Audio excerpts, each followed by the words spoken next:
Bueno, buenas tardes, bienvenidos, bienvenidas a todos y a todas a la presentación del libro Marxismo y Comunicación, Teoría Crítica de la Mediación Cultural, de Francisco Sierra Caballero. Es un gusto estar realizando esta actividad esta tarde. Esta actividad surgió a partir de las charlas y de las intervenciones que se fueron haciendo en el marco de una actividad que se planteó en el CONCIS, en el Congreso de Comunicación y Ciencias Sociales de América Latina, que se hizo en la Facultad de Periodismo, en el marco de un taller sobre estrategias y epistemologías, en la cual participó el autor del libro, y surgió como posibilidad de dar continuidad también a esos debates, a esas reflexiones que se fueron desarrollando en el marco de ese espacio, poder hacer esta actividad, con lo cual estamos todos muy contentos de poder estar participando de esta instancia. Esta actividad está organizada por la Facultad de Periodismo y Comunicación Social de la Universidad Nacional de La Plata, la Universidad de la Frontera y la Red de Carreras de Comunicación Social y Periodismo de Argentina, RedCom. En ese sentido se encuentran presentes la decana de la Facultad de Periodismo, Andrea Varela, el presidente de la de RedCom, Diego de Charras, y Carlos del Valle de la Universidad de la Frontera, y por supuesto el autor del libro, Francisco Paco Sierra.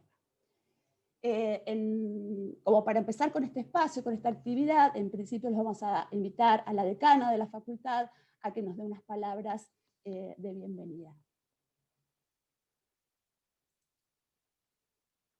Andrea. Bueno, gracias Patricia, muy buenas tardes a todas, a todos, presentación de este libro del querido colega y compañero Paco Sierra. Así que Paco, muy bienvenido a esta presentación, a esta actividad. Muy bienvenido también, querido colega y compañero Carlos del Valle, una alegría también volver a verte. Diego de Charras también, de la Red de Carreras de Comunicación, bienvenido a la facultad, y a cada uno de los y las profesoras que estoy viendo aquí en pantalla, y a quienes van a hacer también intervenciones respecto a esta presentación, que representan a los diferentes institutos y centros de investigación de nuestra facultad. En principio, quería decir respecto a esta obra de Paco, que es una obra, diría yo, imprescindible, ineludible, para quienes trabajamos, para quienes componemos este campo de la comunicación en nuestras instituciones, en nuestras facultades, para toda la comunidad académica del campo de la comunicación y para quienes trabajamos comunicación y teorías en particular, ¿no? Y ahí lo veo a Carlos también. Es una pieza realmente fundamental para trabajar en nuestras aulas con nuestros y nuestras estudiantes. Y tras cumplirse el bicentenario del nacimiento de Marx, ¿no? Paco Sierra plantea lo siguiente. Plantea que de la teoría marxista nos interpela a seguir produciendo interrogantes del campo de la comunicación y la cultura. En un contexto de transformación de la producción cultural, de la digitalización, de la producción de bienes simbólicos, de aquellos problemas y temas vinculados a la convergencia tecnológica, a la producción ideológica también, en contextos de transnacionalización cultural, las desigualdades, lejos de haberse saldado, se han profundizado, ¿no? Junto a una reconfiguración de las condiciones de explotación.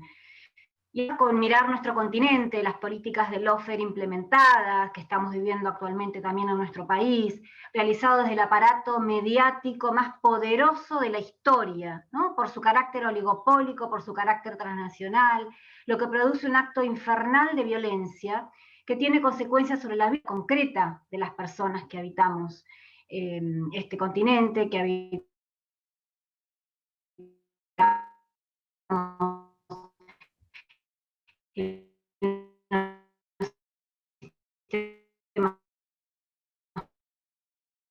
políticos, ¿no? Los sistemas,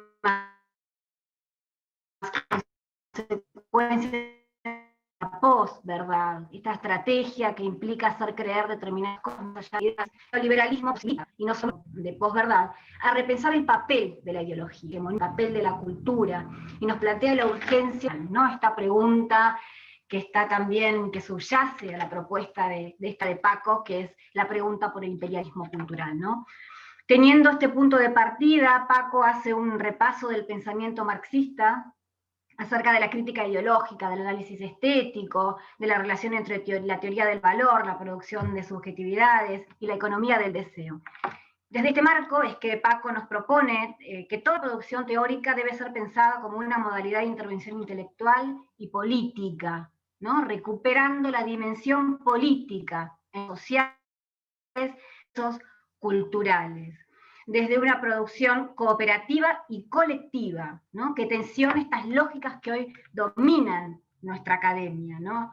¿Cuáles son estas lógicas vinculadas a la individualidad, a la efectividad, tendiente a los razonamientos que piensan lo social de forma fragmentada, ¿no? Tan propios de un pensamiento vinculado al neoliberalismo, ¿no? Entonces, y aquí para ir finalizando y ya dar paso al resto de los compañeros y las compañeras, contra la colonización del trabajo intelectual que afecta a nuestras academias, ¿no? Como propone su libro, ¿no? Contra la colonización del trabajo intelectual que afecta a nuestras academias, contra el modo de operar, este modo que describíamos recién del neoliberalismo, que separa, que aísla, que fragmenta, es que se propone este trabajo, ¿no? Este trabajo de marxismo, comunicación, donde es necesaria entonces, ¿no? Recuperar y articular desde la teoría crítica de la comunicación, esta perspectiva, retomar y recuperar esta perspectiva de larga duración, de tradición emancipatoria, ¿no? Para nuestros pueblos, que recupere también las memorias colectivas de las que estamos hechos. Y quiero cerrar con un pensamiento de José Carlos Mariátegui, que también es recuperado en el libro de Paco Sierra, quien proponía un proyecto nacional colectivista, ¿no? Donde el horizonte de identificación fuera siempre la comunidad y no el individuo aislado del liberalismo. En tiempos de rebrote de la derecha clasista y colonial, la descolonización del saber, esta deconstrucción del pensamiento occidental individualista, es imprescindible para reinventarnos, para reinventar el poder popular desde la comunicación como un derecho humano de los pueblos, construyendo juntos y juntas una historia en la que todos y todas tengamos lugar. Así que quería agradecer y retomar fundamentalmente esta invitación que nos hace Paco para repensarnos, para vivir en un mundo mejor desde la academia, desde la comunicación, y como decía recién, en una historia donde todos y todas tengamos lugar. Así que invito a todos quienes están escuchando y quienes van a escuchar luego esta presentación a leer esta obra imprescindible para quienes habitamos el campo de la comunicación. Gracias. Muchísimas gracias, Andrea. Aplausos. Aplausos virtuales. ¿Sí? Ahora escucharemos a Diego de Charras, presidente de Redcom. Bueno, buenas tardes, compañeros, compañeras, colegas. Un gusto estar en esta circunstancia. Quiero agradecer a la Facultad de Periodismo y Comunicación Social de La Plata. Me toca esta vez presentar o saludar desde un rol institucional, que es ser presidente de la Red de Carreras de Comunicación Social y Periodismo Argentina, Redcom, con lo cual me toca hablar en representación de las 34 carreras que forman parte de la red, pero al mismo tiempo me tomo la licencia de hablar como amigo. Es un gusto saludar a Paco y presentar su obra. Creo que todos lo conocen, pero no está de más señalar, digamos, Paco no solo es una referencia para las carreras de comunicación de la Argentina desde su obra, desde lo que ha producido, desde la economía política, las políticas de comunicación, la tecnoeducación, el medioactivismo, los estudios sobre espacio público, tecnología. Bueno, digamos, es una línea muy extensa, teoría del valor, bueno, y marxismo y comunicación, pero también, digamos, es un gran impulsor y un gran productor editorial y bibliográfico, con lo cual no solo es para agradecer su rol como autor, sino también como impulsor de las obras de otros autores. otros colegas, pero también la recuperación de obras históricas, con lo cual, nada, me interesa subrayar sobre todas las cosas que su obra excede las palabras escritas en sus libros, y en ese sentido agrego una última cosa, porque digo, en este saludo no me quiero extender, va a haber colegas hablando sobre el libro, pero sí me interesa subrayar sobre todas las cosas el compromiso y la militancia. Paco no solo es un ejemplo como académico, estudioso de la comunicación, sino también como militante en Europa y como militante en América Latina. Desde su rol como director de la CIESPAL hace unos años, nos hemos encontrado en muchas batallas, así que siempre es un honor, y lo agradezco, poder saludar y acompañar esta presentación. Así que, bueno, amigos, por favor, no se lo pierdan y disfrutémoslo entre todos y todas.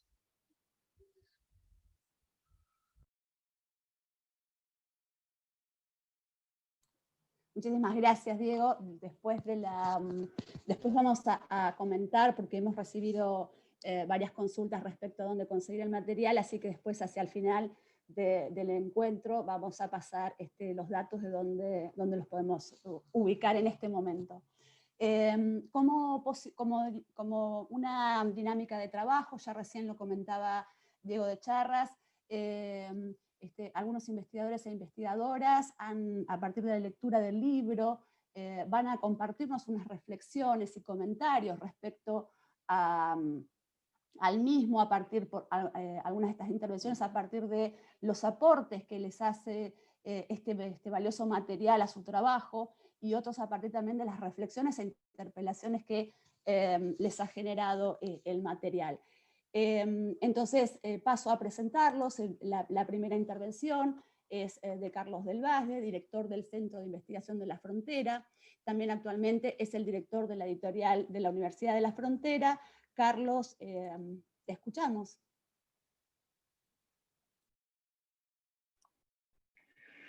Muy bien, se escucha bien, ¿no? Perfecto. Sí, sí, sí. Primero agradecer la oportunidad, sin duda, de poder compartir estas palabras en torno a la obra de Francisco Sierra, y también a aprovechar de expresar la alegría de poder ver a tantas compañeras y compañeros, digamos, que no nos habíamos visto hace bastante tiempo, ya sea, digamos, en forma presencial, obviamente, pero también con algunos de ellos por esta vía todavía no nos habíamos contactado. Bueno, la verdad es que, como habíamos acordado también, vamos a hacer una pequeña presentación, más bien para provocar algunas lecturas, porque, claro, comentar un libro siempre resulta un acto que, por un lado, es muy personal, ya Diego lo planteaba, la decana también lo comentaba, porque conocemos a Francisco Sierra, ¿no? Conocemos su trayectoria, conocemos su compromiso con los temas políticos, sociales, y por lo tanto no es posible hacer esa lectura, digamos, y comentarlo saliendo de ese contexto.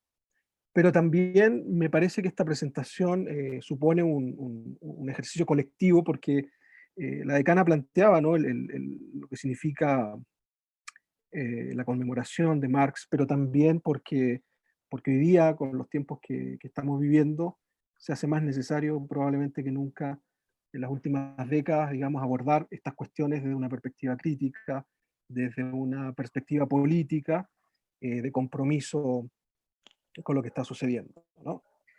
En ese sentido, del libro Marxismo y Comunicación, yo quisiera destacar algunas ideas. Obviamente me sumo a la invitación de Diego, ¿cierto? De leerlo, ¿cierto? Y aprovechar al máximo lo que allí aparece, pero estas tres ideas yo las quiero compartir porque me parece que son algunas de las que podrían perfectamente generar algunos diálogos, debates sobre la temática de la comunicación desde una perspectiva crítica en el marco de una lectura marxista, ¿no? Uno de esas ideas es la que plantea Francisco Sierra como una recuperación de un principio, en verdad. Y él habla del principio de aprender a pensar de otro modo.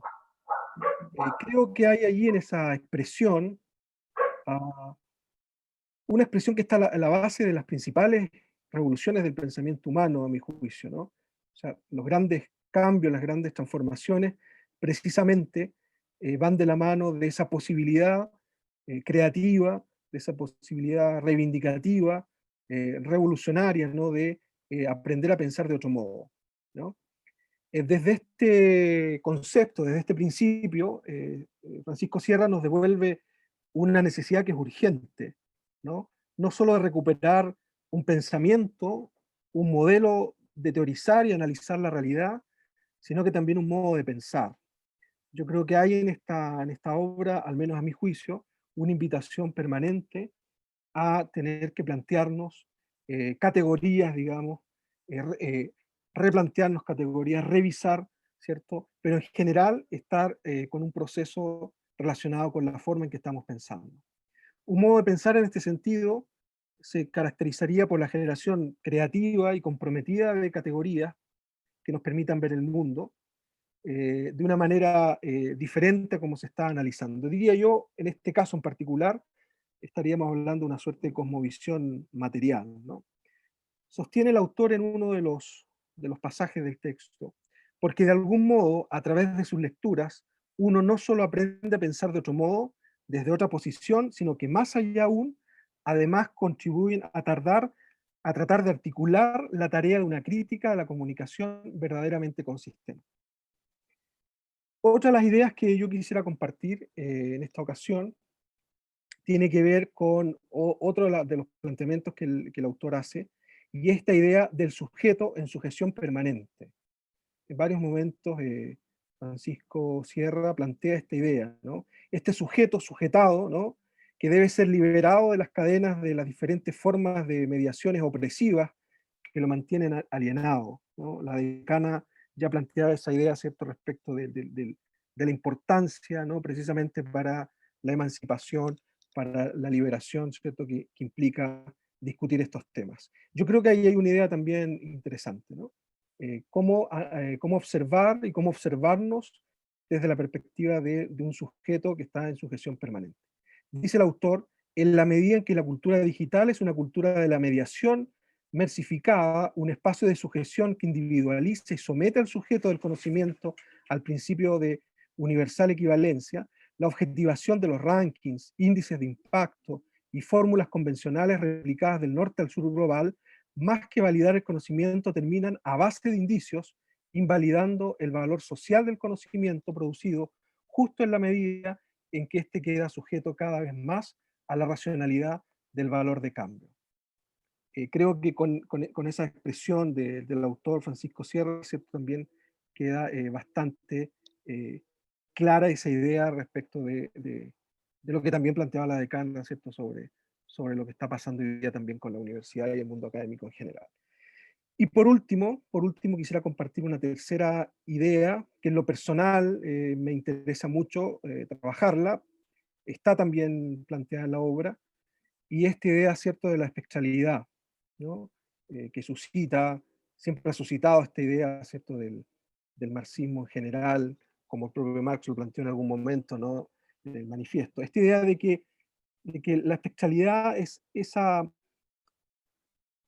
visitación, digamos, que tenemos permanentemente desde una mirada diferente sobre las cosas que hoy día estamos analizando, ¿no? Nos permite justamente pensar de otro modo, ¿no? Permite analizar, interpretar y actuar sobre los actuales desafíos sociales, culturales, económicos y políticos. ¿Por qué? Porque nos invita a salir de las dicotomías tradicionales, de los binomios, ¿cierto?, y las polarizaciones más clásicas, y abre una beta. Creo que en el pensamiento, en este sentido, de Marx, ahí hay una idea que han trabajado profusamente diferentes autores de Derrida en adelante, ¿cierto?, con mucha fuerza. Dice el autor, repensar las bases materiales que nos constituyen resulta una contribución fundamental para ir cegando las condiciones de la visión del agujero negro del marxismo en la definición de una nueva teoría crítica de la mediación social que movilice el conocimiento colectivo y transforme el campo de la cultura en la guerra epistemológica que se perfila en medio de la crisis y del cuestionamiento de los aspectos de Marx, del diagnóstico y la práctica teórica a la intervención política y la praxis liberadora. Eso es básicamente lo que quería compartir con ustedes, precisamente a modo, ¿cierto?, de provocar, de sugerir algunas cuestiones. Muchas gracias. Muchas gracias, Carlos. Aplausos. Gracias por compartir estas ideas, por invitarnos a pensar sobre estas cuestiones, para abordar la lectura del libro, pero también como para compartir en este espacio de reflexión y también poder ir poniéndolos en diálogo con los comentarios y las intervenciones que venimos escuchando y que vamos a seguir escuchando.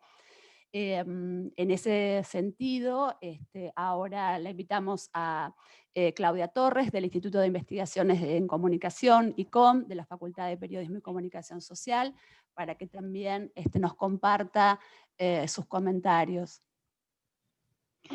Gracias, Patricia. Bueno, hola a todos y todas y todes. Gracias por este espacio. Debo decir, bueno, soy chilena, al igual que Carlos, estoy aquí en Argentina, pero soy chilena, así que eso lo digo porque se me va a notar y se me va a notar en una pregunta que tengo dentro de la reflexión.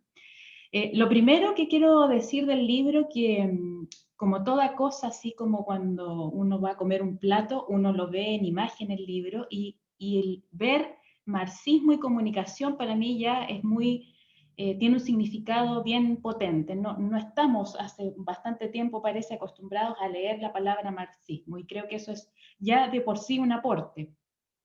Y nos invita muchísimos también a poder leer este libro. Luego, cuando hay una partecita que es la presentación del libro, y que es una parte también, algo lo planteó Carlos, que dice, este libro, en fin, no es otra cosa que el reconocimiento a la virtud de quienes por vivir lucharon dando el ejemplo y compromiso de una memoria cuyo valor reside en la palabra compartida, en la artesanal voluntad de construcción en común, aquí y ahora, justo cuando se ha atravesado todos los límites y fronteras que nos acercan y limitan. Para quienes piensen a priori que este libro se antoja extemporáneo, tómense en cuenta que toda actualidad es un tránsito y un espacio de disputa del sentido de la historia por venir.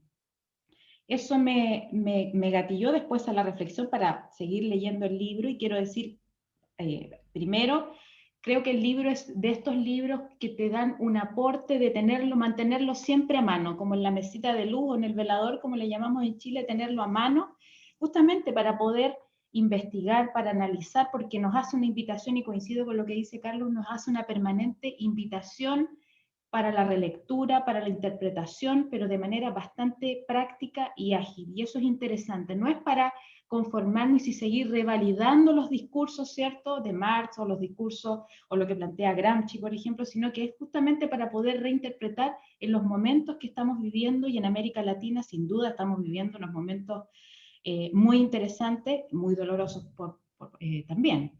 Bueno, y desde esa práctica, yo tomé justamente una parte, o un capítulo, o un recorte, como decimos en periodismo y en comunicación, justamente del intelectual orgánico, uno de los importantes en la historia, que es Gramsci. Y en el legado de Gramsci, que es el tercer capítulo, ahí menciona que, bueno, el aporte de Gramsci, dice, a los procesos de mediación social en los estudios culturales ha sido hacer la lectura de la cultura popular y los fenómenos de la comunicación social a partir de los contextos sociales y culturales diversos.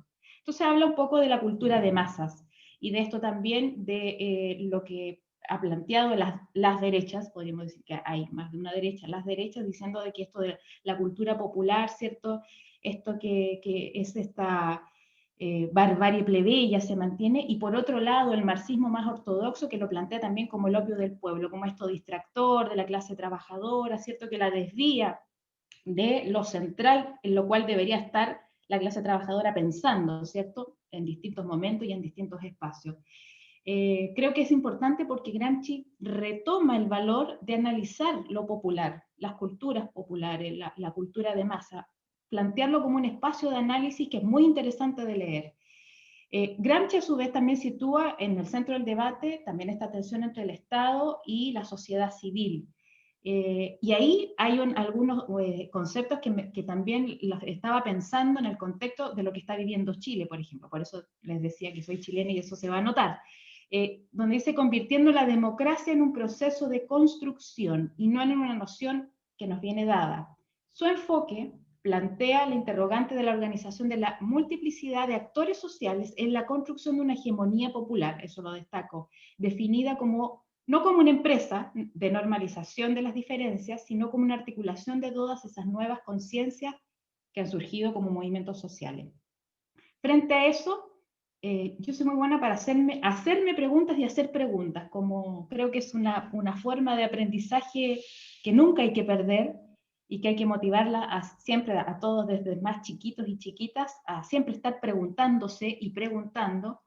Y es algo que se lo pregunto a Francisco, después si se lo olvida la pregunta la podemos retomar, pero es frente al contexto social, en este caso de Chile, en el último año, ¿cierto? Que viene con se llamó estallido social, otros le plantean ya una revuelta social, pero que trajo justamente consignas de este pueblo durante más de 30 años en este modelo capitalista neoliberal profundo, pidiendo y levantando justamente una transformación social, política y cultural profunda en Chile, que ha sido una tensión que se ha provocado durante más de 30 años al Estado chileno y sus administraciones, pero que al parecer hubo como una especie de convergencia de estas demandas, unas más nuevas que otras, pero hubo una convergencia.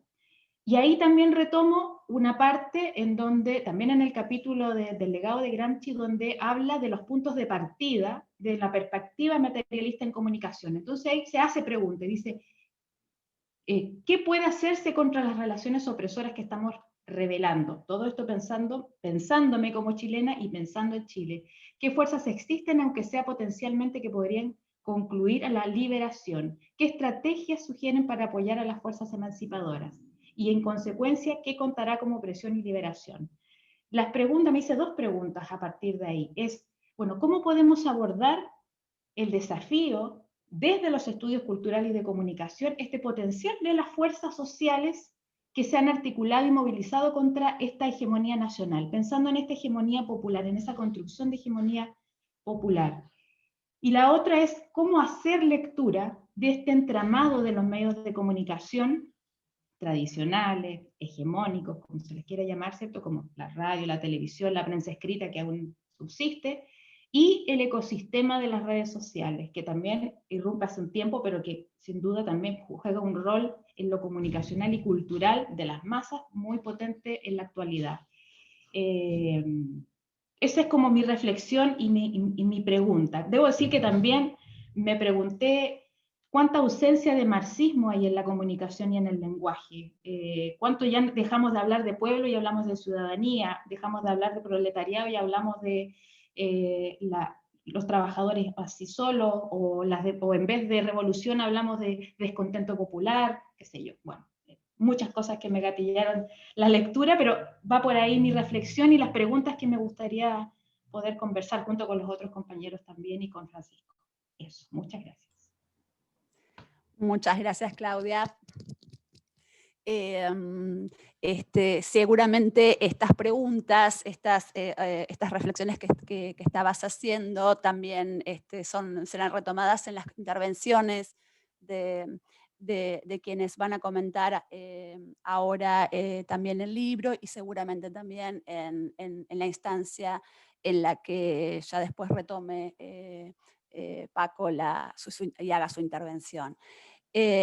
Continuando entonces con las presentaciones de los comentaristas, ahora vamos a escuchar a Emiliano Sánchez Narvarte, quien integra el Instituto de Investigaciones Aníbal Ford, también de la Facultad de Periodismo. No sé, Emiliano, si estás por ahí, porque no lo estoy viendo por acá, y recién... Ahí está, bien, perfecto, Emiliano, te escuchamos. ¿Me escuchan? Bueno, me alegro. Estoy Sí, con el sí, teléfono. Sí. Internet acá en la compu se cortó. Antes que nada quiero decir que la experiencia de la lectura del texto de Francisco es, uno no sale indemne, vamos a llamarlo así, de entrada, ¿no? Uno entra y sale de otra manera. Pensaba por otro lado, teniéndolo a Pablo acá presente, que en algunas de nuestras clases del doctorado, que implica el doctorado en la facultad, que tenemos alumnos y alumnas de distintos lugares, cuando aparece el problema de la relación entre economía y cultura, parecería, ¿no?, que casi sintomáticamente, y esto es también para debatir, el gesto de hay que volver a leer a, ¿no? Y yo me preguntaba también en términos de políticas editoriales, en términos de políticas cognitivas, cómo se incorporan en nuestras propias tradiciones las preguntas, las interpelaciones que nos propone Francisco, ¿no? Entonces ya de entrada el texto me interpeló muchísimo. Creo que la idea de repensar la mediación, o las mediaciones a la luz de los principales aportes de la teoría marxista, es fundamental. Me interesa mucho esa idea de materialismo cultural. Felicito, obviamente, no sé si lo había dicho, felicito a Francisco, digamos, por toda esta apuesta de desafío y por compartirlo con nosotros también. Creo que a Francisco le resulta clave pensar las mediaciones como una zona estratégica como para articular como punto de partida las experiencias concretas, que eso también es necesario recuperar en una tradición thompsoniana, williamsiana, ¿no? Desde una posición intelectual no disciplinaria, otro problema desde el cual no estamos exentos, ¿no? Una realidad desde esta clave, que en clave marxista no es otra cosa que el resultado de un conjunto de relaciones, ¿no? La realidad no son disciplinas, son relaciones, ¿no? Entonces, leyendo el texto pensaba, bueno, implica revisitar la idea de totalización, ¿no? Cómo interpretar para intervenir, y además de intervenir interpretando, ¿no? Y creo que hay una apuesta en el propio libro de Francisco, no para pensar totalidades abstractas a priori, una tentación también, ¿no? Donde la historia aparece como una cosa inerte en la cual la gente trata de vivir su vida, sino cómo se condensa en aquello que estamos pensando, que investigamos, las tramas de lo social.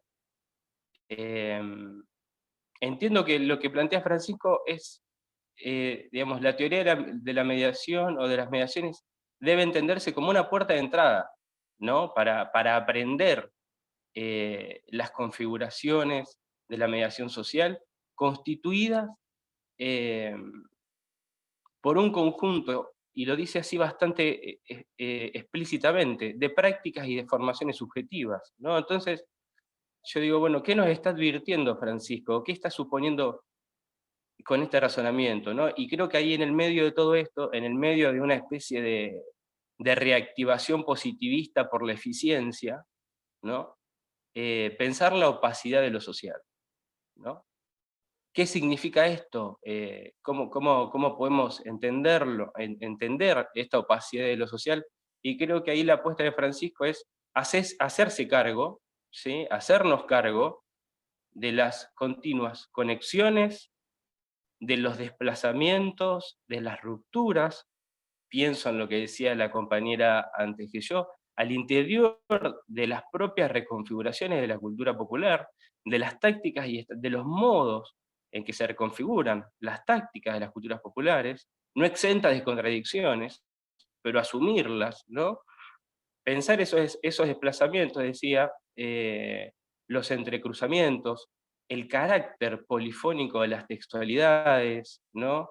Y al interior, o pensando en clave de producción de conocimiento, de cómo nosotros pensamos esto, que un poco también lo decía Peto al principio, ¿no?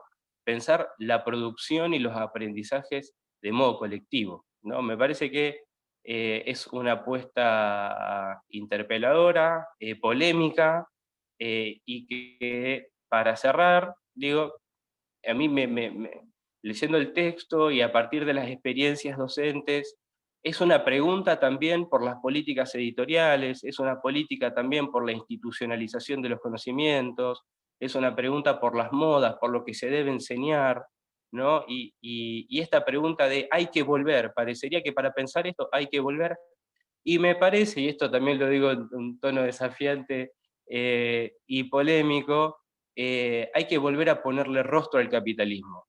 Hay que volver a ponerle rostro al capitalismo, es decir, hay que saber contra quién pensamos, ¿no? Y recupero un autor que Francisco retoma en distintas oportunidades, Terry Eagleton, ¿no? bueno, tenemos que saber contra quién estamos pensando, cómo estamos pensando, porque en definitiva la intervención académica, con todas sus especificidades discursivas, institucionales, no deja de ser una modalidad específica de intervenir en los problemas sociales. Y el pensamiento crítico, como diría Gruner hace unos 20 años, no viene a solucionarlos, sino que viene a crearlos a los problemas. Entonces me parece que en ese sentido le doy una gran bienvenida al texto de Francisco, lo felicito nuevamente, y bueno, muchas gracias por la invitación.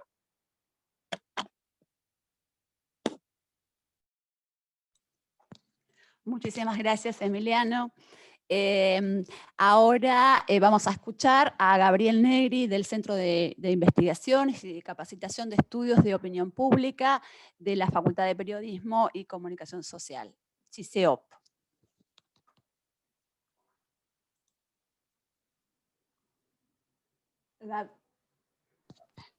Gabriel, ahí está, ahí te escuchamos. Sí, ¿no? Ahí sí. Ahí A ver, así, sí.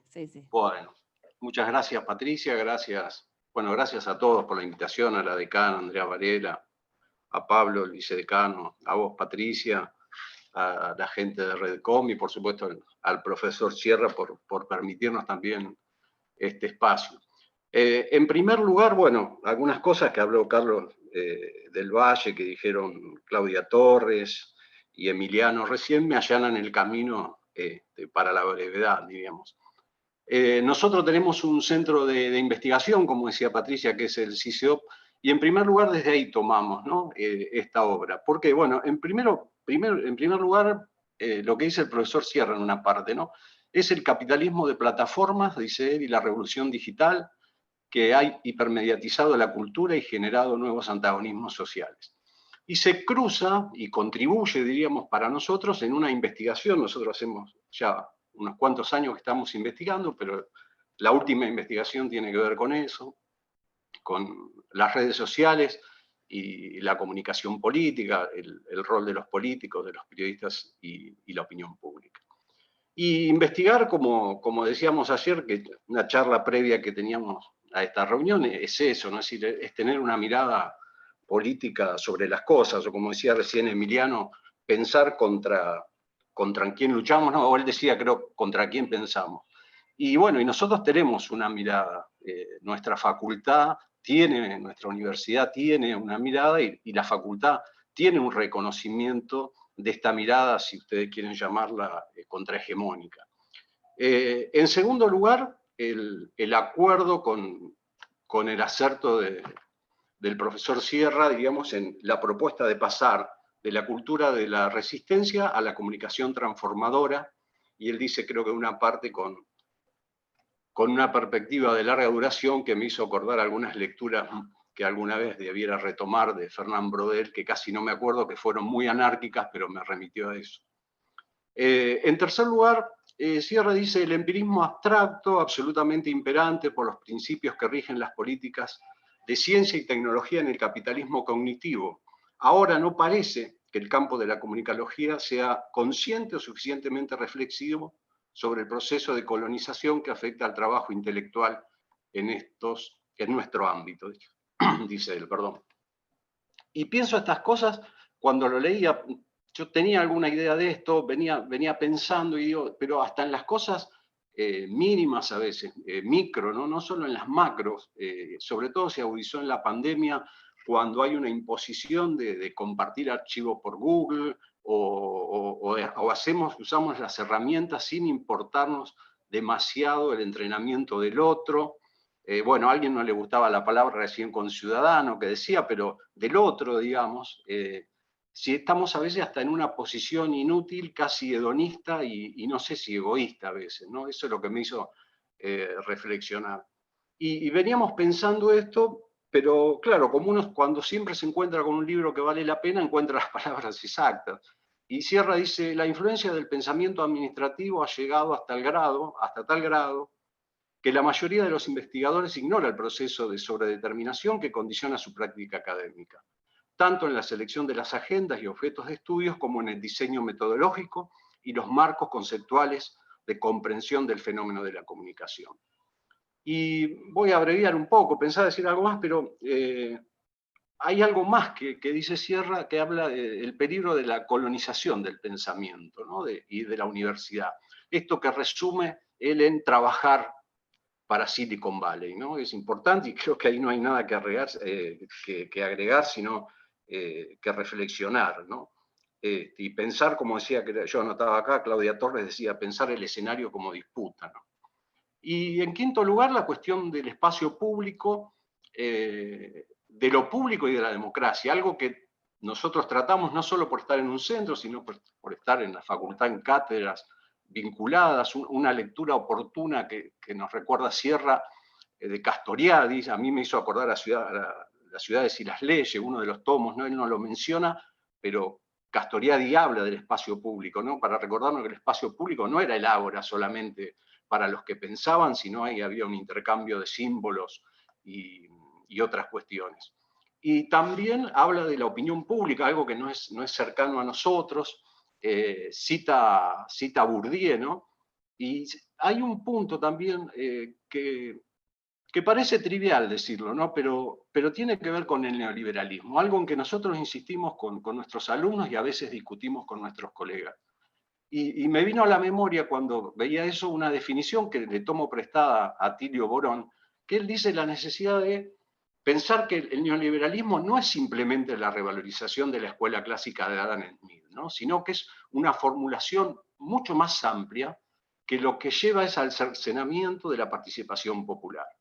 Y no es casualidad, me parece, que esté Schumpeter ahí citado, aunque Sierra lo cita hablando de la flexibilidad del trabajo y la pérdida del poder sindical, pero esa versión restrictiva de la democracia que luego nuestros políticos y nuestros dirigentes repiten y a veces se repite por todos lados, ¿no? Bueno, miren, no hagan movilizaciones, no hagan marcha, no hagan protesta porque esto produce una inflación en el sistema, diría Schumpeter, ¿no? Es decir, que se rompe.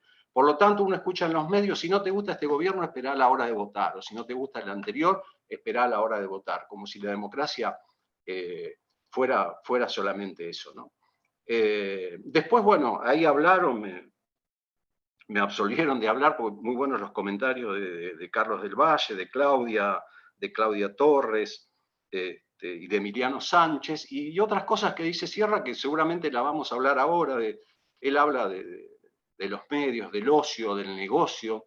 Yo pensaba también en el extractivismo turístico, ¿no? Esto, cómo se van vulnerando espacios naturales solo para que las personas podamos disfrutar de una semana en la playa, estamos casi destruyendo todo. Y me acordaba, porque uno siempre piensa que quiere ser muy ingenioso para cerrar esto, ¿con qué cierro esto? ¿Con qué le doy? Y me acordaba una frase, un libro que a mí me gusta mucho, de Italo Calvino, que se llama Las ciudades invisibles. Y él dice, no con estas palabras que voy a decir yo, pero dice que hay dos tipos de ciudades, las que posibilitan los sueños de los hombres y las que impiden soñar. Y me parece que el libro tiene algo de eso, ¿no es cierto? Que nos invita y nos permite soñar. Claro, tiene una trampa que también nos invita a pasar a la acción, es decir, a la acción concreta de hacer. Y en ese sentido, tanto desde mi parte como del resto de los compañeros que veo que están acá, que integramos el CICEO, Francisco, aunque no te conozco, pero bueno, te agradecemos esta instancia de reflexión y de sumar, ¿no es cierto?, para nuestra investigación. Muchas gracias.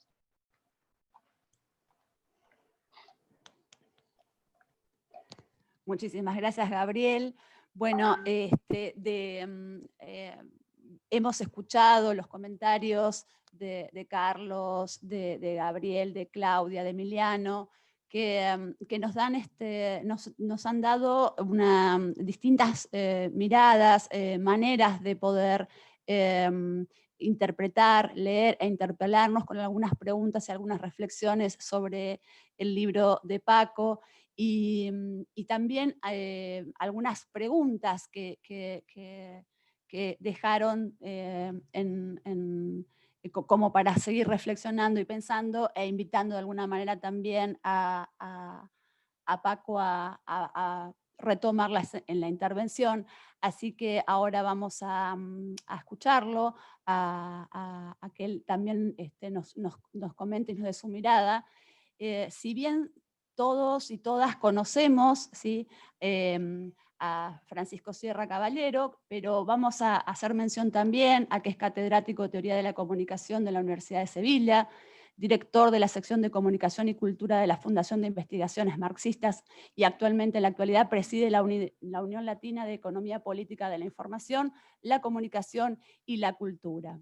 También es miembro activo de la red Transform de la Unión Europea y de la Asociación Española de Investigación en Comunicación, entre otras muchísimas obras y materiales y trabajos que conocemos y que hemos compartido también como investigadores, como docentes. Es autor de Crítica y Desarrollo de la Sociedad del Conocimiento e Introducción a la Comunicología. Te escuchamos, Francisco. Gracias, Patricia. Bueno, gracias a todos por las palabras y por poder compartir algunas reflexiones. De algún modo, todo lo que habéis apuntado marca el sentido y la razón de ser de este libro, ¿no? Voy a señalar algunas cuestiones que a mí me parecen fundamentales, ¿no? La primera tiene que ver con un concepto altuseriano, que es la práctica teórica, básicamente el compromiso intelectual. Cuando visito la Universidad de La Plata, la Facultad de Comunicación, me gusta ver las pintadas y las citas de Rodolfo Walsh de lo que era el periodismo militante, de lo que significa el compromiso intelectual. Pero el neoliberalismo no ha pasado por nuestros países como una cuestión meramente económica, ¿no? Ha pasado también por el campo del pensamiento, por las agendas, ¿eh? Y una observación también porque gran parte de la deriva de los estudios culturales han incurrido en una suerte de falta de compromiso o de aislamiento o de desconexión intelectual de los retos de lo que podríamos denominar una comunicología de la praxis. O sea, el libro está escrito no tanto para ajustar cuentas con diferentes lecturas del marxismo, como para abrir como texto, no lo hay habitualmente en la literatura, una reflexión marxista en comunicación, para tratar en los movimientos sociales, en el movimiento obrero, en los diferentes frentes culturales, una lectura otra de la comunicación. Decía Diego, y lo dice bien, que además de académico, si no fuese profesor me hubiera dedicado al mundo de la edición. De hecho, soy editor y he sido editor no solo de revistas científicas, también de colecciones editoriales. Uno de los empeños de los que estoy más orgulloso de CIESPAL es haber editado los 2 volúmenes de Comunicación y Lucha de Clases de Armand Matelar inédito, que anticipo, el próximo año saldrá también en siglo XXI, para poner en común un acervo, el principal esfuerzo de sistematización, no solo de la teoría marxista, desde los clásicos de Marx hasta nuestros días, sino también de los movimientos sociales, sindicatos, organizaciones obreras, colectivos, que pensaron, escribieron, manifestaron algunas ideas sobre la comunicación, ¿no? Y cuando escribíamos ese texto hacíamos la reflexión, bueno, necesitamos ese texto para que la academia empiece a pensar de otro modo, decíais, ¿no? Bueno, sí. Básicamente es tratar de pensar desde otras variables, desde otra lectura, que no suele ser habitual, inclusive en una tradición, en el caso de América Latina, que se ha mantenido un pensamiento de la liberación, pero el neoliberalismo ha pasado en forma amable de estudios culturales desconectados de la realidad política y social, o en otros casos incluso aceptando y asumiendo las agendas y perspectivas del pensamiento administrativo. En fin, un objetivo básico de este libro es justamente eso: cuestionar la práctica teórica, situar en el centro del terreno de discusión el papel de la teoría y el papel de la investigación en comunicación desde el punto de vista del cambio social, desde el punto de vista de la transformación histórica. Y eso implica, como bien han señalado, transgredir algunas normas de sentido común. El pensamiento crítico se caracteriza no tanto por dar respuestas. Hay algunos lectores que me han dicho, es que no ha dado fórmulas para ver qué hay que hacer. Bueno, pues es que lo esencial del pensamiento crítico o de la filosofía de la sospecha no es dar respuestas, es formular preguntas. Preguntas, si quieren, intempestivas, inadecuadas, inapropiadas, no previstas, no previsibles en su respuesta.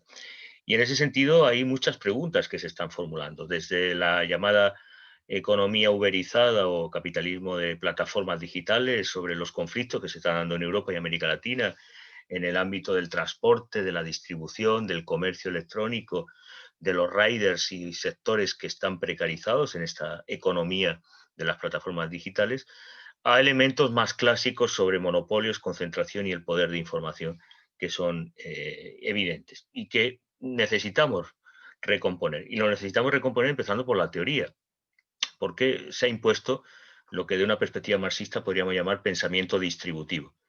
Pongan el ejemplo de la UNESCO, el desplazamiento del debate del NOMIC, del informe McBride, al desplazamiento que hubo posteriormente con la UIT y la Cumbre Mundial de Sociedad de la Información. Pareciera que ahora los problemas son de conectividad, acceso, servicio universal. Y el problema es de poder. Lo que planteaba el informe McBride es un pensamiento productivo, es quién tiene el control, el comando, quién gobierna Internet, quién tiene la propiedad desde Silicon Valley de este capitalismo plataforma. Pasar de las preguntas del enfoque distributivo a una visión productiva, que es la esencia del pensamiento marxista, pasa en el pensamiento crítico por relacionar las derivas y conflictos en la epidermis social, las derivas que se están produciendo en ese ámbito, con las lógicas de control de la comunicación en las redes o en este capitalismo de plataformas. Y lo señalo porque no solo ha sido colonizado nuestra concepción al uso de las prácticas, reivindicando que el principal problema es la brecha digital y la conectividad de los sectores excluidos, que está muy bien, pero ese no es el principal problema, sino cierta deriva neopositivista que, recuperando una relectura posmoderna de la teoría de la modernización, del difusionismo, de la teoría de difusión de innovaciones, pues hemos asumido, es decir, cuando se habla de la siliconización del mundo, estamos asumiendo que de algún modo ese es el reto para el desarrollo social. Pero lo grave es que el pensamiento, incluso en tradiciones supuestamente críticas, han asumido esa agenda neopositivista. No determinan los métodos, los marcos teóricos, las concepciones. Y voy a ser muy claro al respecto. Nuestra academia hoy día, en América Latina también, que tiene una tradición crítica potente, en Europa desde luego, en España sobremanera, son profundamente antimarxistas, es decir, están inmersas o imbuidas de un idealismo sobre los procesos de transformación, sobre las nuevas tecnologías, la capacidad emancipatoria de esta nueva tecnocracia, el discurso liberador que introduce la conectividad total, cuando en el fondo lo que tenemos es un sistema de control, de explotación de datos, de procesos de información, de asimetrías norte-sur, mucho más graves que lo que había denunciado el informe McBride. Cuando hablo de neopositivismo, estamos hablando de que la agenda de investigación, los marcos teóricos, las metodologías, las agendas de investigación y las perspectivas epistémicas están colonizadas del norte al sur y de una perspectiva materialista crítica, retornando a visiones idealistas y administrativistas de lo que debe ser la investigación. Que, por cierto, incluso los gobiernos de progreso replican asumiendo indicadores, criterios de política científica y modelos de evaluación científica importados del norte sin una visión normalmente autónoma, soberana, desde esta perspectiva. Si asumimos que la comunicología es antimarxista y que hemos vivido, y esta es una respuesta ya, Claudia, un proceso de colonización significativa, bueno, lo que tenemos que ver, y esa es la esperanza, que en la cuna del neoliberalismo y del programa Sangre y Fuego, del modelo de capitalismo financiero que se instauró en Chile, ahora en crisis, fundamentalmente en la universidad, donde se han colonizado y se procuró eliminar todo vestigio, ya no marxista, sino mínimamente crítico o cuestionador del modelo imperante. Si se entierra ese modelo neoliberal, puede ser un ejemplo para empezar a recuperar agendas.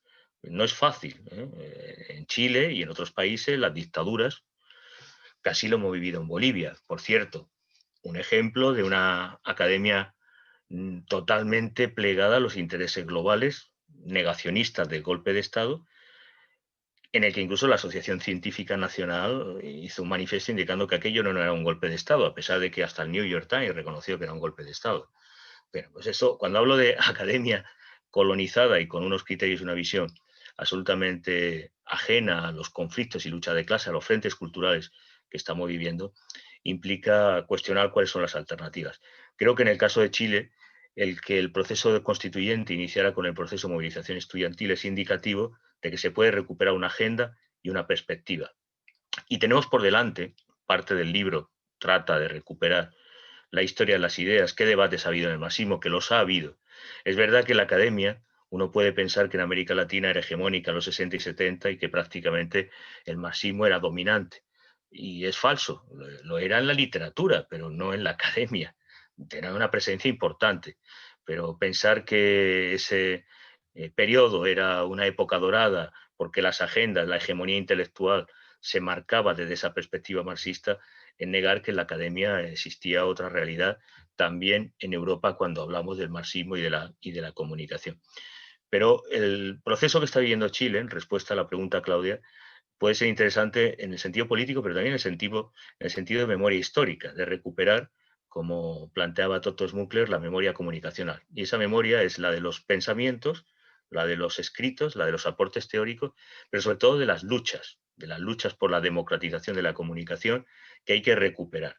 Parte del libro está en ese esfuerzo de retrotraer la historia de las ideas y los debates que en el marxismo han tenido lugar, lógicamente de una lectura, no todos los colegas van a estar de acuerdo, se hace desde una particular lectura dentro del marxismo, hay diferentes lecturas a este respecto, pero sí hacer una historia de las ideas dentro del debate del marxismo y retrotraerlos al actual contexto del llamado capitalismo plataformas digitales, planteando debates teóricos fundamentales sobre qué podemos entender por información y comunicación, qué es el capitalismo cognitivo, qué transformaciones se están dando en este horizonte de transformación histórica acelerada que estamos señalando a este respecto. Así que, de la negación del marxismo en Chile a la reconstrucción de un proceso constituyente, creo que ese ejercicio de memoria sería importante en la Universidad de Chile, en los principales centros que fueron laboratorios de ideas muy productivos. Insisto, y vuelvo a recordar, no piensen que el marxismo era hegemónico en la academia, era importante, pero no hegemónico.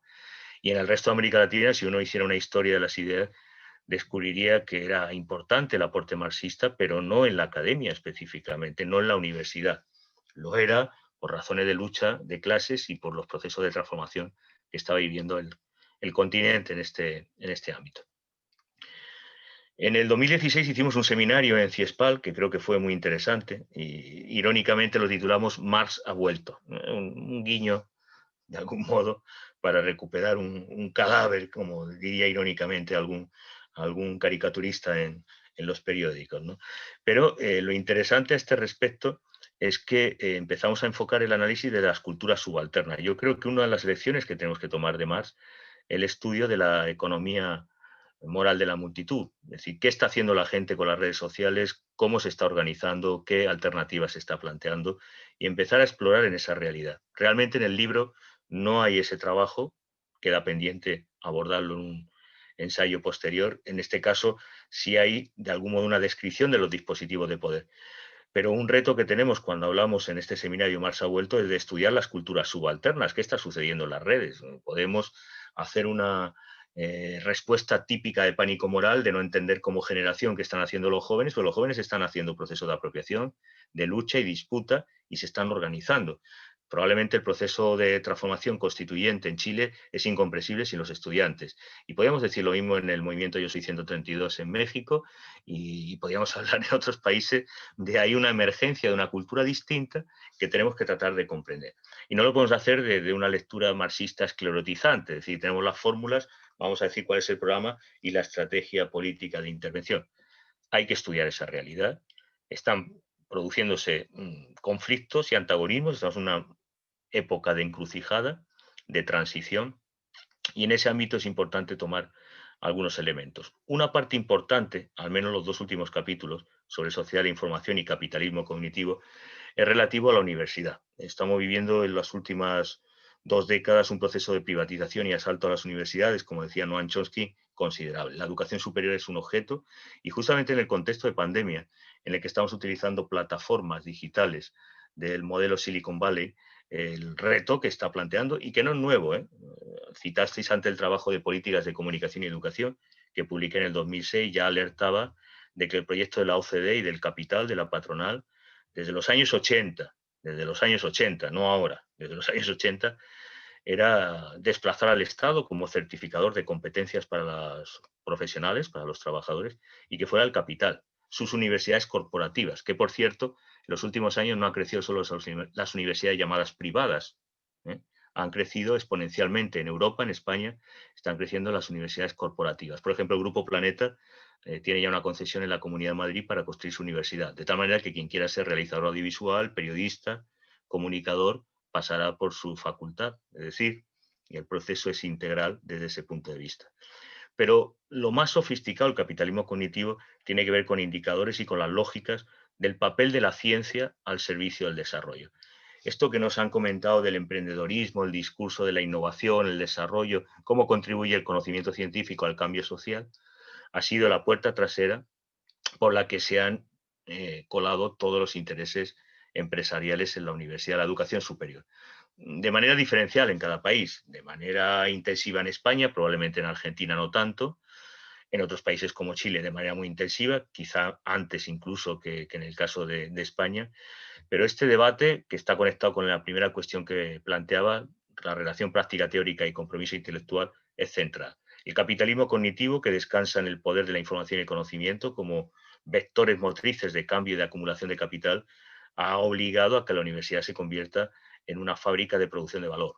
Y en ese sentido, los modelos de gestión, organización y desarrollo van orientados en la lógica de la Google University, ¿no?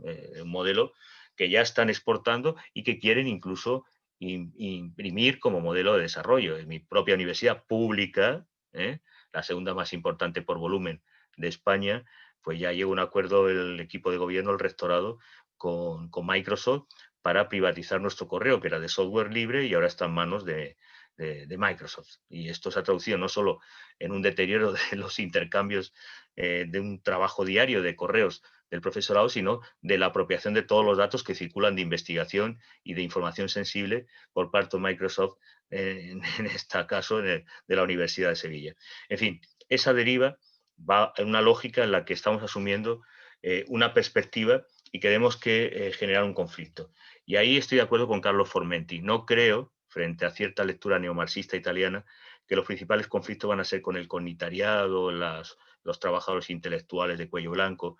Los principales conflictos de lucha de clases que se están dando, en España lo hemos visto muy notorio, son con los taxistas autónomos precarizados, que se tienen que enfrentar a Cabify, a Uber.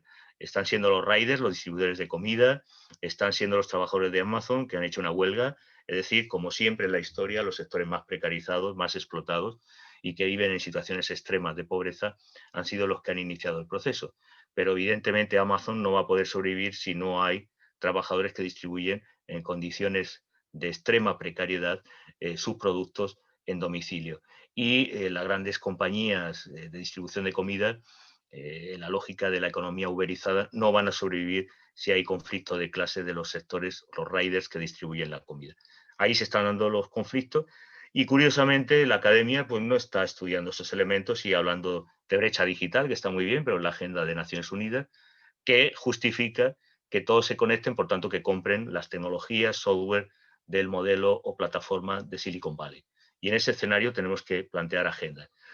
El aporte desde la teoría es elaborar preguntas, formular cajas de herramientas que sean útiles para esa lucha o disputa de esos frentes culturales y en ese escenario tratamos de elaborar un libro que tiene el cometido de recuperar una historia de las ideas y poner en valor el pensamiento marxista, ver los aportes a este respecto y cuestionar agujeros o falencias que no se han ido abordando a día de hoy, y lecturas también que han venido a América Latina, como es el capítulo de Bolívar Echeverría, que da una lectura desde el etos barroco, desde una perspectiva, citabais antes a Mariátegui, de América Latina, que permite una visión cultural, productiva, semiótica, de los procesos de producción y de transformación social a este respecto.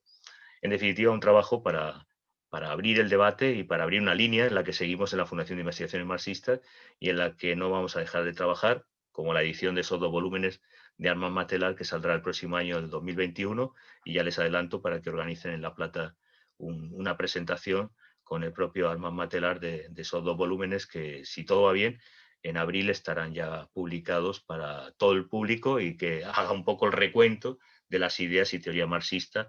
Ese sí, un recuento casi enciclopédico y exhaustivo, a diferencia de mi texto, de lo que ha sido el aporte marxista en materia de comunicación y cultura.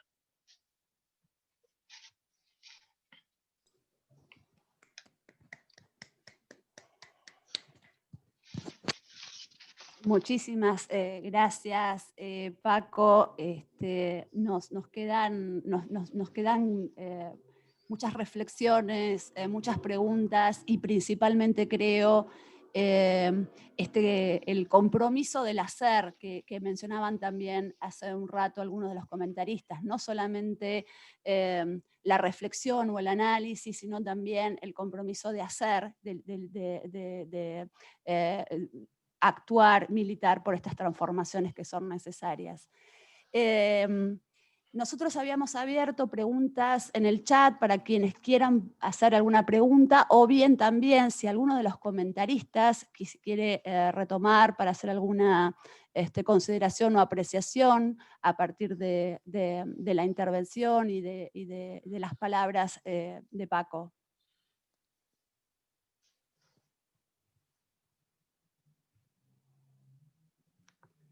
Pueden pedir la palabra si estamos.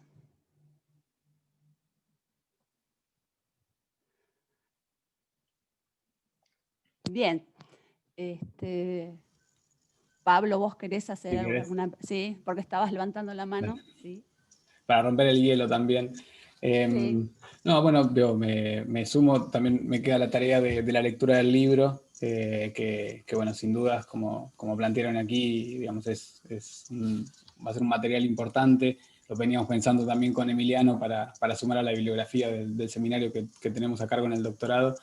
Yo me preguntaba por, bueno, apareció esta idea de, digamos, no podemos eludir todo lo que generó la muerte de Maradona en todos nosotros, pero bueno, también en todo el mundo, y aparecía mucho esta discusión sobre, bueno, como jugador sí, pero como persona no, digamos, como esa diferenciación. Y escribí una nota a un periodista deportivo que nosotros en la facultad, digamos, trabajamos mucho con él, que es Alejandro Wall, que decía, bueno, es imposible escindir una cosa de la otra, no hay jugador sin la persona. Y hago esta conexión para plantearte una pregunta con respecto al rol del intelectual, digamos, ¿cómo pensás a partir de esta reconstrucción, digamos, también, digamos, tu mirada desde España sobre América Latina? Digamos, nosotros en muchas ocasiones venimos pensando, venimos reflexionando, está presente el director de la licenciatura, Carlos Ciapina, que escribió un libro recientemente sobre el neoliberalismo, y venimos planteando y pensando cómo América Latina es uno de los espacios donde hay una impugnación al neoliberalismo. Me gustaría si podés desarrollar algo en relación a eso, y si encontrás algún link también con el libro.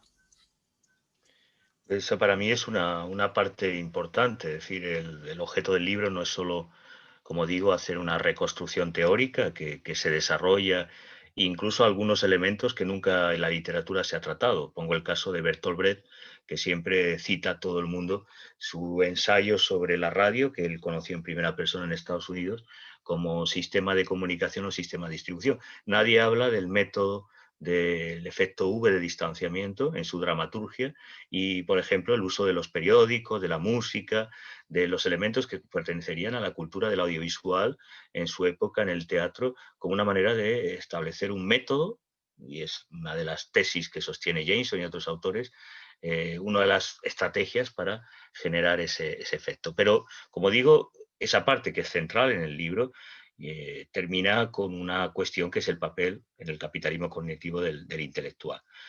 Mi perspectiva es que en las décadas de neoliberalismo no solo hubo una estrategia, y está por escrito la estrategia de Estados Unidos en el documento Santa Fe, tenía varios frentes. Un frente estratégico fundamental era la teología de la liberación, e impulsaron las iglesias evangélicas, que por cierto han tenido un papel estratégico no solo en Brasil, en Bolivia, en Centroamérica, en los procesos de golpismo y de regresión social en todos los frentes. Un segundo frente estratégico, como siempre, era el Poder Judicial, y tienen ahora el lawfare como desarrollo de esa doctrina de la era Reagan en los años 80 y 90. Y un tercer eje era las universidades. Lean el documento Santa Fe. Las universidades, el objetivo fundamental era muy, muy evidente: evitar esta posición que entendían los estrategas, muchos de ellos ultraderechistas de Estados Unidos, que las ideas socialistas, comunistas en las universidades de América Latina eran muy potentes. Cuando ustedes reciben a los ministros de Economía de los Chicago Boys, es fruto de ese documento de Santa Fe. Es decir, hicieron un proceso de cooptación de formación y capacitación de esas élites intelectuales que fueron becados en la Universidad de Estados Unidos para luego aplicar las recetas neoliberales. Y por tanto, cuando estamos hablando de una regresión en el pensamiento en comunicación y de las ciencias sociales, estamos hablando que hubo un proceso de cooptación, de ataque y de estrategia sistemática, no ya al marxismo, a toda forma progresista de pensamiento crítico en la universidad. Por tanto, diríamos que en los 80 y 90 ha habido una regresión de esas agendas y que uno puede analizar los congresos de Alaí y las temáticas que se abordaron, ¿no? Alguien criticó la ciudadanía. Yo utilizo mucho el concepto de ciudadanía porque soy muy republicano en ese sentido. Tenemos monarquía, ustedes tienen una república, ¿no? Pero soy en ese sentido muy de afirmar la importancia del concepto de ciudadanía.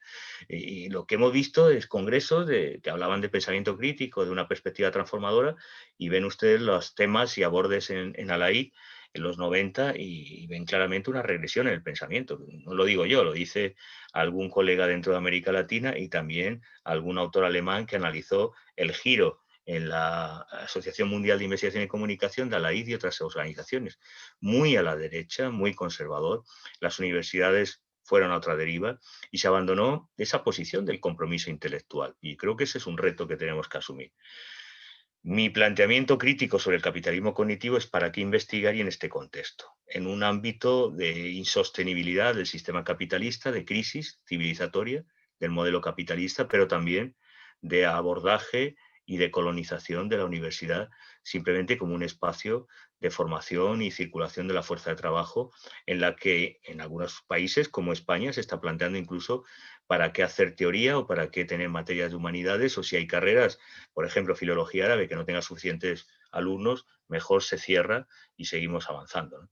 Entonces, en esa disputa hay dos opciones: o convertirse en universidad zombie y en intelectuales zombies, que son muertos vivientes que circulan y siguen haciendo ensayos como si nada pasara al respecto, o abordar frente a frente los problemas y conflictos que se están dando en la educación superior y en el sistema de ciencia y tecnología.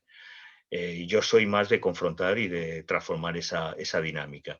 Y creo que en ese ámbito la voluntad que planteamos, especialmente en el último capítulo, es cuestionar muchas de las derivas que llevan nuestros sistemas de educación y nuestras academias.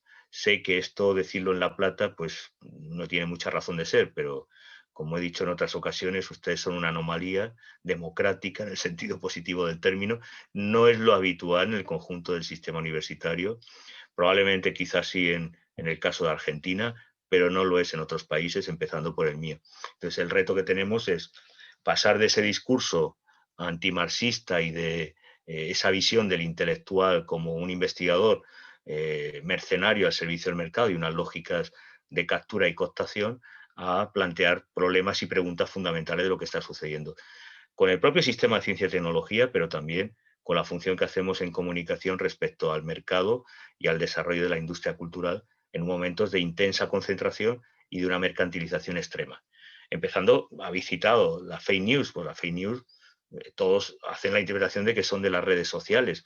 Los principales productos de fake news siempre han sido los medios convencionales.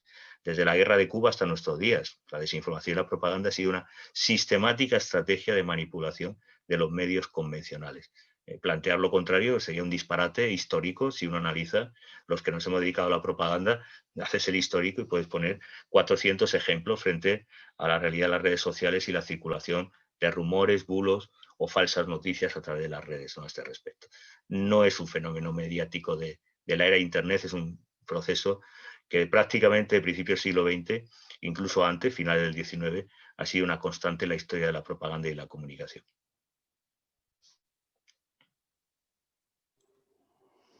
Muchas gracias. Tenemos algunas preguntas y algunos comentarios también ya en el chat. Paula Moraves, quien también que es docente e investigadora de la Facultad de Periodismo de La Plata, dice, excelente aporte en las investigaciones en comunicación, educación y cultura. Es central la reflexión y la invitación a la producción que propone el libro, interviniendo desde también esta relación de comunicación, educación, cultura. Después también Paula Porta dice, gracias por el diálogo, por los aportes, y plantea una pregunta. Dice, Francisco, desde tu perspectiva, ¿cuál sería la categoría para analizar y comprender, para transformar el problema de las brechas digitales, ¿sí? Federico Rodrigo también hace otra pregunta. Dice Federico, con la tarea pendiente de leer el libro, señala que en varias de las intervenciones se plantearon que el concepto de mediación social ocupa un lugar en el planteo, siendo la idea mediaciones una categoría equívoco fundante del campo de la comunicación en América Latina. ¿De qué qué hablas vos, Francisco, en tu libro cuando recuperás ese concepto? Si querés retomar estas consideraciones y luego hay un par más. Muy bien. Bueno, respecto al problema de las brechas digitales, quería ilustrar antes con el desplazamiento del informe McBride a nuestros días con la situación que hemos vivido en la Cumbre Mundial de Sociedad e Información. Hoy día los debates en la conectividad, el acceso y el servicio universal. Eso implica un triple desplazamiento. Un primer desplazamiento de la UNESCO y un enfoque claramente orientado al derecho a la comunicación, a un enfoque en la UIT, dominado por Estados Unidos y sus socios y las grandes corporaciones de telecomunicaciones, en el que el debate ya no es tanto el derecho a la comunicación como el derecho de acceso, la conectividad, es decir, el derecho del consumidor o usuario. Ese desplazamiento conceptual no es banal, porque está planteando el eje en una perspectiva. Ya hablé antes de una mirada productiva, marxista, quién produce, quién controla y quién concentra el poder de la comunicación, y aquellas otras interpretaciones, incluido dentro de los estudios culturales, que señala la autonomía del receptor, el acceso, la autonomía de los usuarios en Internet, que está muy bien, pero esa autonomía es falsa, o es una falsa autonomía o relativa autonomía. Por lo tanto, ese es un primer desplazamiento importante que ha habido en los debates en comunicación, en política internacional a todos los niveles. El segundo desplazamiento ha sido de un enfoque político que habla de ideología, de contenidos, de producción de valor, de producción de significados y de ideología, a una lectura que podríamos calificar de tecnocrática, en el que el problema es la infraestructura, la calidad del sistema, el desarrollo de la red, y elementos que son más propios de ingeniero de telecomunicaciones. Y más, cuando uno intenta debatir con estos temas del desarrollo de la red y de infraestructura tecnológica, los ingenieros te dicen que eso es un tema técnico.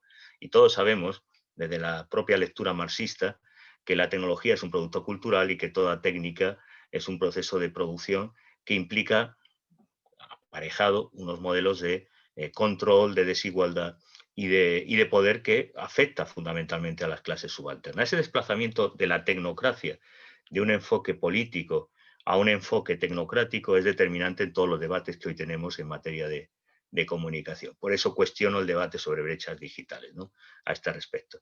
Y el tercero, que es más problemático, es que hemos centrado las discusiones desde el informe McBride de geopolítica, orden internacional, democracia, igualdad del sistema internacional de comunicación, a un planteamiento en términos de política de Estado, es decir, al ámbito circunscrito de lo nacional.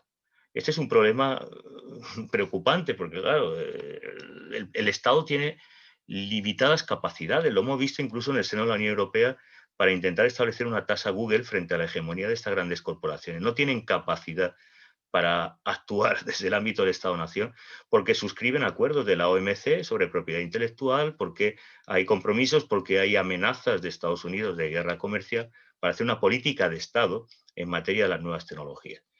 En otras palabras, cuanto más hacemos políticas de brechas digitales, sigue o más avanza la brecha, yo prefiero hablar informativa, cognitiva, entre los diferentes usuarios y sujetos, por razones de clase, de raza, de género, de territorio.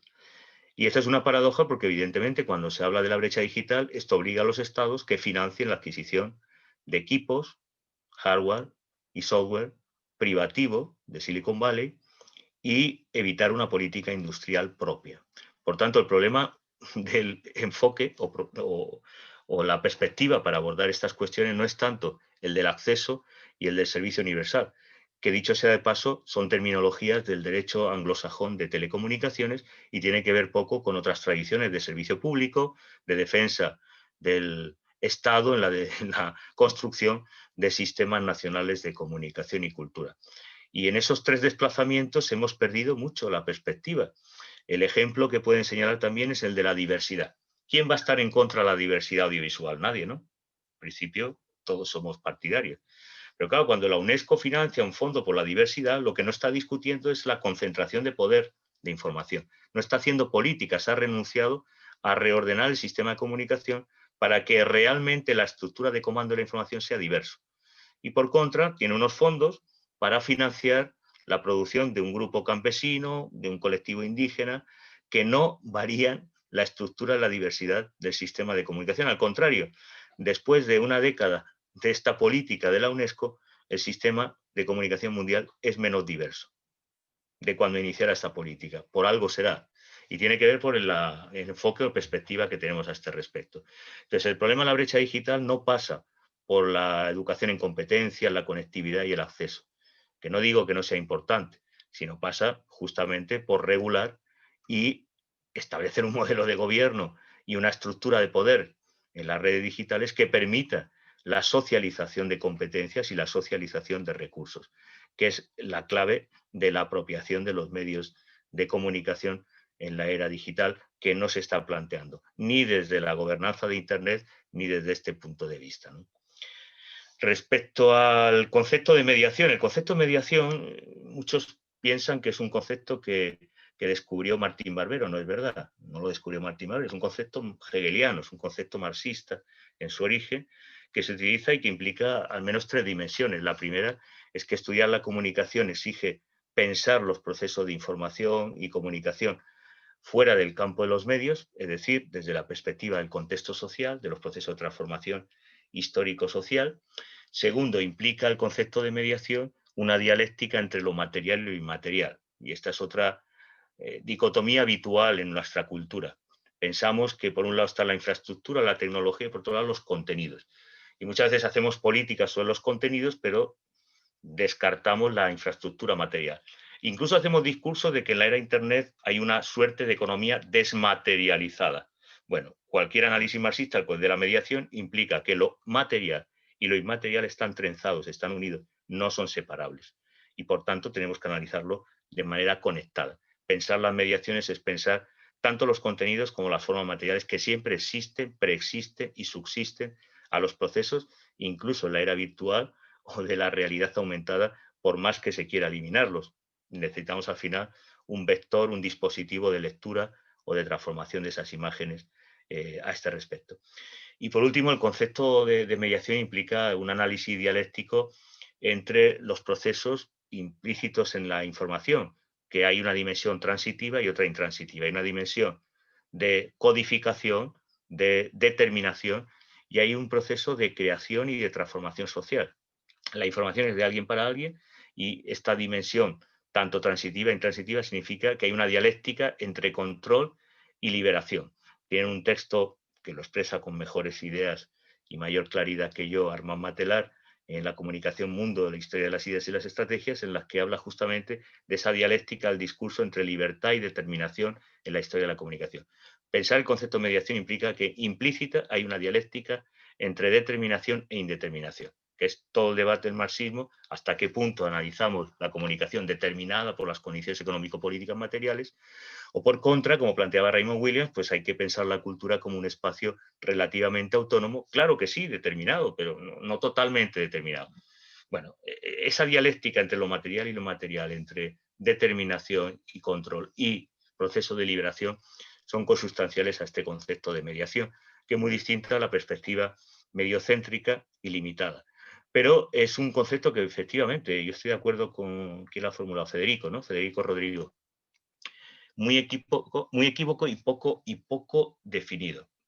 Quizá en algunos autores, si no han tenido ocasión, lean uno de los pocos autores marxistas que ha trabajado la teoría de la mediación, Manuel Martín Serrano, y él sí da una definición discutible. Yo no estoy de acuerdo con esa definición, pero da una definición muy clara de mediación en su teoría de la mediación social, en términos de mediación cognitiva. Es decir, existe el acontecer, existe la vida real y existen las representaciones sociales, en el sentido casi, si quieren, de Castoriadis. Esas representaciones son una forma de mediación cognitiva que determina nuestro accionar, nuestras actitudes y nuestro actuar como sujetos. Uno de los retos que teníamos hace poco en la Asociación Española de Investigación en Comunicación es justamente hacer un texto sobre el concepto de mediación social, un debate, porque Se ha utilizado mucho la perspectiva de la mediación, pero hay pocas definiciones. En algunos autores, desde luego, en el caso de América Latina nos han definido, y las pocas que hay, discutibles, como la que ha formulado Martín Serrano, que podría ser útil. Pero es un concepto hegeliano en el fondo, que se reapropia Marx y que tiene un desarrollo para ir más allá de la perspectiva tradicional del enfoque que ha dominado la investigación en comunicación. No sé si había más preguntas. Bueno, la de Mirta, ¿no? Sí, hay un comentario, por un lado, de Pamela Dávila, quien felicita y agradece a Francisco Sierra por su importante obra y manda saludos para todos los asistentes desde Ecuador. Mirta Bruno, que hacía una pregunta acerca de si existe alguna estrategia en marcha o en construcción desde el campo progresista y de izquierda. Y también de Graciela, que digamos, las leo así ya que son las últimas, como para que retomes y también para ir cerrando, ¿sí? Dice, bueno, pregunta Graciela, si en este libro ha sido necesario actualizar los términos y conceptos marxistas para aplicarlos a estos tiempos. ¿Cómo catalogar a los trabajadores con potencial transformador revolucionario cuando hoy en día los obreros y trabajadores sindicalizados tienen mejores condiciones en comparación con los trabajadores aislados en empleos o bien precarizados o individualizados, como los repartidores de productos vendidos por Internet? Y también si es posible que con el acceso actual a comunicarnos por Internet, estos medios tengan un papel unificador y organizador de estos sectores sociales. Estas serían como las últimas preguntas. Muy bien.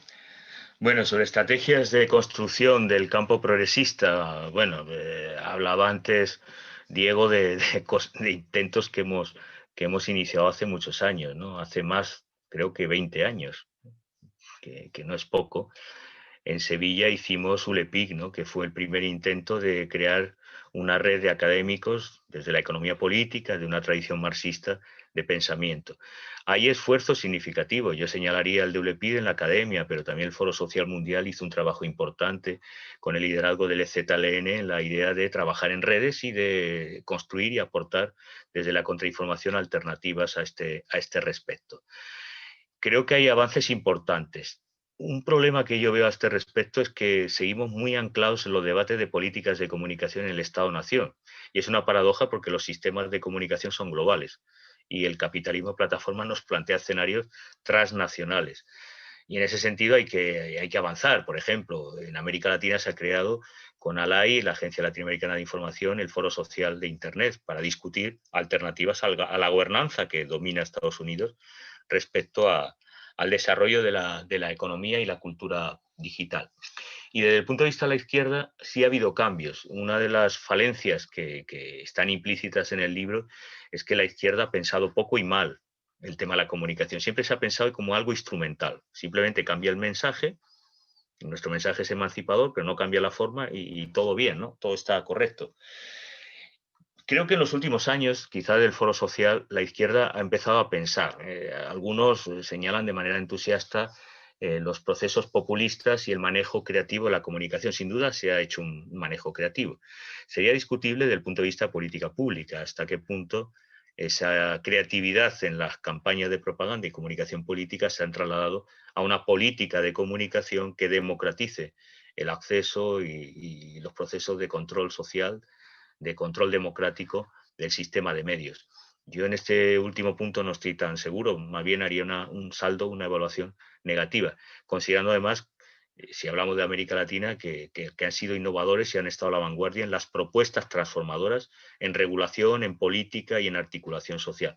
Ojalá que en España y en Europa estuviéramos a esa altura. Están a la vanguardia. Lo digo porque a veces todavía me siguen preguntando. El otro día teníamos un coloquio en Chile y me preguntaban si realmente podemos de la Unión Europea aprender qué hacer con las grandes compañías, los GAFAM. Bueno, pues en Europa no ha hecho nada con los GAFAM. Lleva anunciando que los van a sancionar y van a hacer una ley anticoncentracionista y a día de hoy, después de 12 años, no ha hecho nada, ni lo va a hacer, ni esperamos que lo haga, ¿no? Entonces, en ese sentido, hay muchos intentos, ¿no? El Foro Social, ULEPIC, muchos colectivos. Yo señalaría uno que particularmente a mí me ha resultado muy interesante y que lo he estudiado, que es el caso del movimiento indígena en América Latina, los congresos Avia Yala, que han tenido en Oaxaca, por ejemplo, recientemente, y en que han hecho una articulación de producción del audiovisual, de contenidos, y una estrategia de comunicación muy útil, quizá no tan visible para nuestro concepto clásico o moderno de comunicación, pero que está siendo operativo. Y que además en las universidades de la Tierra, en su proyecto, ha empezado a pensar también una comunicación, como planteaba Luis Ramiro Beltrán, precolombina, es decir, desde sus propias raíces, que en las facultades seguimos explicando que la comunicación empieza cuando llega la imprenta, es decir, cuando llega el proceso colonial empieza la comunicación. Antes no había comunicación, parece ser. Es una paradoja que tenemos en el sistema de colonización a este respecto. Bueno, planteaba Mirta lo de Santa Fe, sí, le recomiendo que vean el documento porque hablando de la UFER y de lo que estamos viviendo está muy de actualidad. Y respecto a Graciela, bueno, yo citaba antes a Carlos Formenti. No podemos seguir pensando en el modelo fabril y en la identidad de la clase obrera del modelo fordista. El modelo de comunicación es descentralizado, pero también el modelo de producción es descentralizado. Es decir, que no es solo la comunicación la que está radicalmente descentralizada, también el sistema productivo, lo que Manuel Castel denomina empresa red, está absolutamente basada en una lógica de montaje y descentralizada por unidades de producción aisladas, es decir, pocos trabajadores, por tanto no va a haber una idea de identidad propia de la cultura masa. Y en ese sentido hay que recuperar el concepto proletario. El concepto proletario no significa que sean las masas famélicas como indica la internacional, que malviven y no comen. Es decir, la posición subalterna y proletaria es una posición de dependencia. Y da igual que tengan conectividad wifi, ADSL y una posición de desarrollo, digamos, equiparables a lo que consideraríamos sociedad de bienestar, cuando la precarización, es decir, la gestión del tiempo, hay que recordar que la teoría del valor está basada en el tiempo. El tiempo de los trabajadores precarios es el tiempo que está marcado por esas corporaciones. Y en eso somos todos proletarios. Y cuando a ustedes le retienen una operadora telefónica o una llamada automática de una compañía de teléfonos o del servicio de salud o del servicio público, y nos captan ese tiempo de vida para atender con un sistema automatizado, es justamente un proceso de subalternización y de dependencia. Y en ese sentido, más allá de ese concepto clásico de identidad de clase asociado al modelo fordista, en la nueva realidad, como decía Carlos Formenti, pues sí se están dando procesos de organización. Ha habido movilizaciones en las cadenas de McDonald's, ha habido movilizaciones en la distribución de comida rápida a domicilio, riders, se están sindicalizando. Y lo que sí hay que llamar la atención es que los sindicatos clásicos no están atendiendo a estos sectores, a este nuevo proletariado. Son ellos los que se están autoorganizando y buscando soluciones. Y ahí puede haber una suerte de esquizofrenia entre una hipermodernidad tecnológica y desarrollo y las condiciones laborales y de vida que tienen.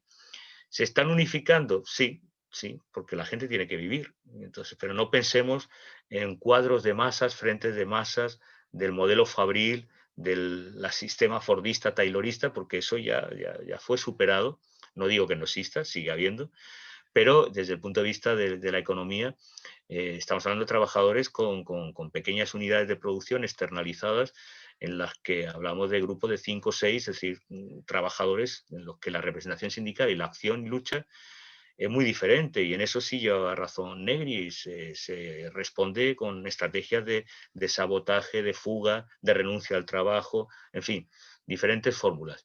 Pero sí está habiendo una conciencia, y vuelvo a repetir el papel que siempre somos críticos y a veces no somos conscientes de nuestra edad, pero los jóvenes no están absolutamente alienados. En Chile lideraron la transformación y un proceso constituyente, en España hicieron el 15M, en otros países como en Portugal, Gerasón Alarrasca es la gente precaria con titulación universitaria que no tenía ningún futuro laboral. Movilizaron para transformar la política pública en el país. Y así sucesivamente.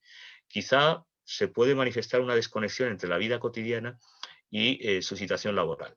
Y en ese sentido sí hay una disociación entre vida económica y vida como sujeto político. Pero sí se están unificando, y esa individualización, que es el debate de que la cultura red o la cultura digital aísla, balcaniza, elimina ese sentimiento de colectividad, se imponen sobremanera, todo lo contrario. Sí es verdad que es más manipulable a través de las redes, pero también que las redes son espacios de comunidad, de construir lo común, y se está dando en muchos países a través de procesos de movilización o de consumo cultural, si hablamos de los jóvenes, ¿no? De la cultura rave o la cultura actualizada cosplay, en la que las redes son espacios para identificarse, construir personajes y hacer encuentros. Simplemente eso es crear comunidad, que es una antesala para transformar la vida y para transformar también el sistema económico y político, aunque ahora no lo veamos a simple vista, pero es una dinámica que está en esa tendencia.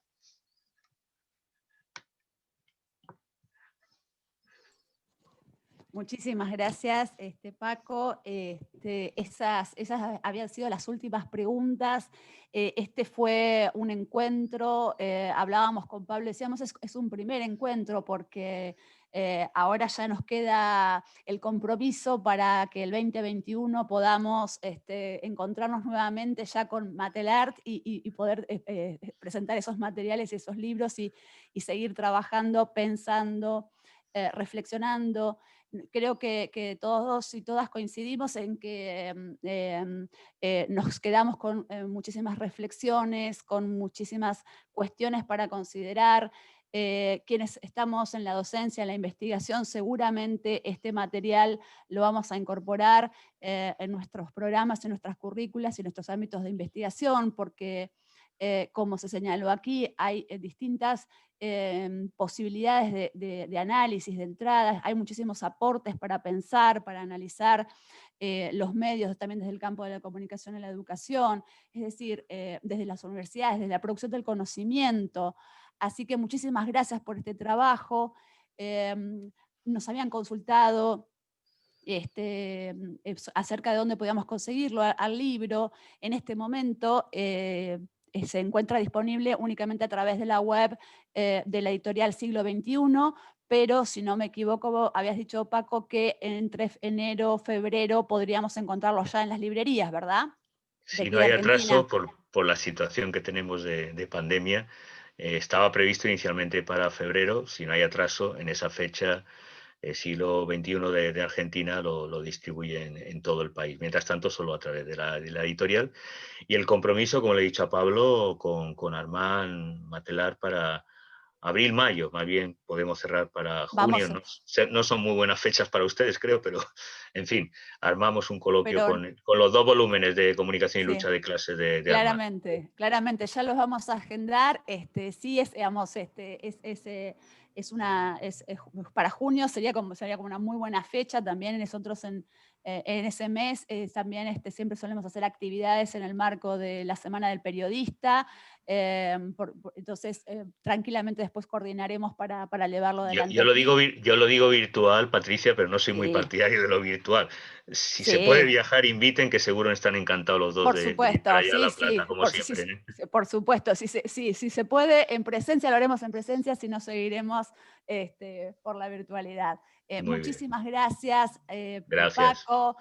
Muchísimas gracias a todos y a todas, Andrea, Diego, Emiliano, Claudia, Carlos, Gabriel, y a todos los profesores, las profesoras, las investigadoras e investigadoras, las autoridades de la facultad y de otras unidades académicas y universidades que han estado presentes, que han participado, también a becarios y becarias de los centros de investigación, y por supuesto también en el caso de la Secretaría, agradecer la colaboración y la participación de las unidades de investigación de la facultad que también estuvieron acompañando esta organización, esta participación. Así que bueno, muchísimas gracias a todos y a todas por estar, y nos encontramos ya en la próxima, hasta la próxima por junio, ya sea virtual o presencial.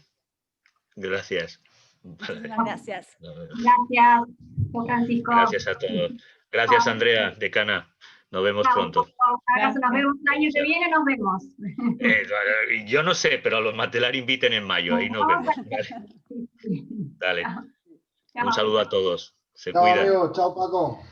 Chao. Nos vemos.